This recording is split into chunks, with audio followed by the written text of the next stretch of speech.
अब हम शुरू करेंगे profit and loss account. Profit and loss account क्या होता है? Definition: profit and loss account और income statement is one of the financial statements of a company and shows the company's revenues and expenses during a particular period. Profit and loss account,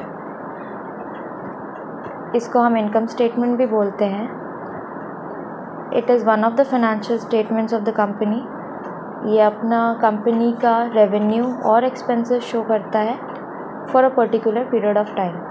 it is prepared after the trading account and this is the second stage of financial statement.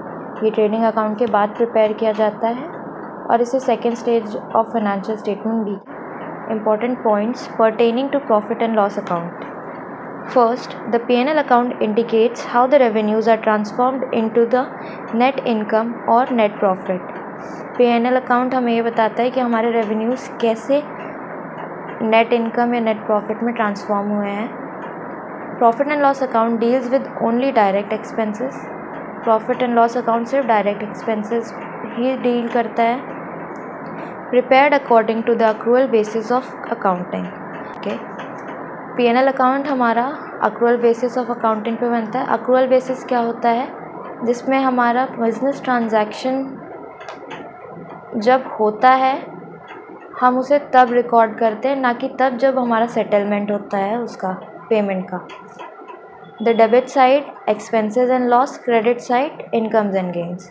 Debit side हम सारे expense और अपने loss note down करते हैं. Credit side incomes और gains करते हैं.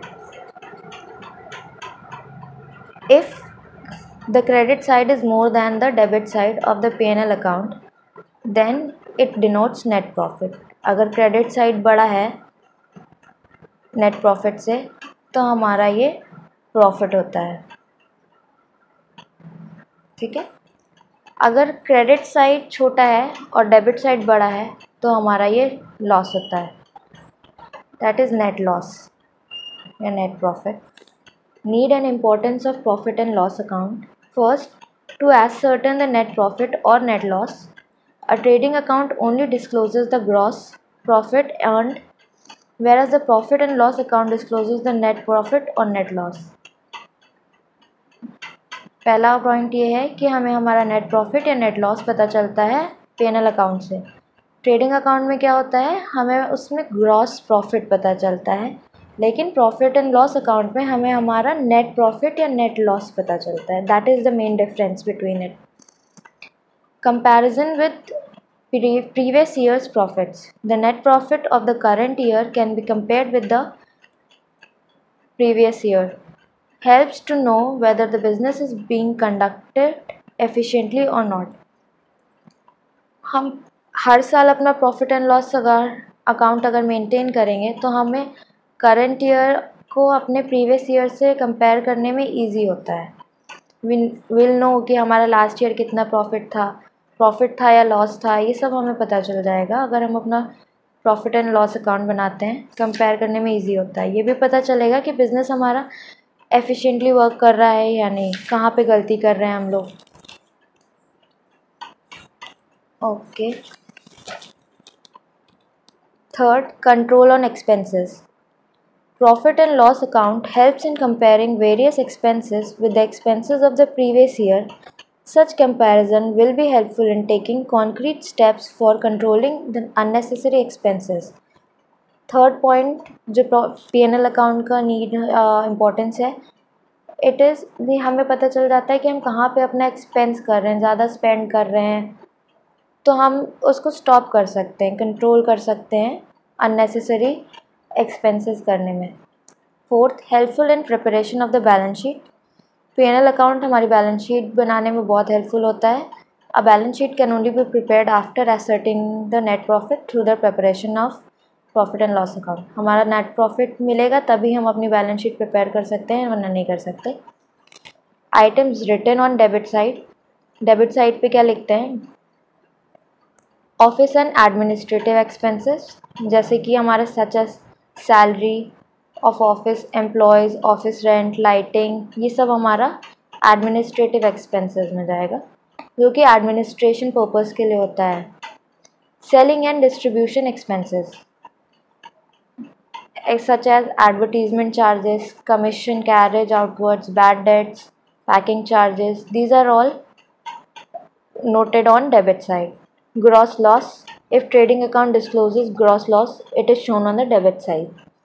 Fifth, miscellaneous expenses such as interest on loan, interest on capital, repair charges, depreciation etc. Depreciation हो गया, कैप इंटरेस्ट ऑन कैपिटल हो गया, अपना लोन का इंटरेस्ट हो गया, ये सब हमारा डेबिट साइड पे शो करता है.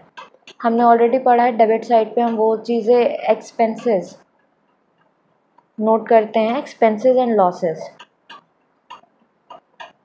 क्रेडिट साइड पे हम अपना revenues and gains note down करते हैं. पहला ग्रॉस प्रॉफिट.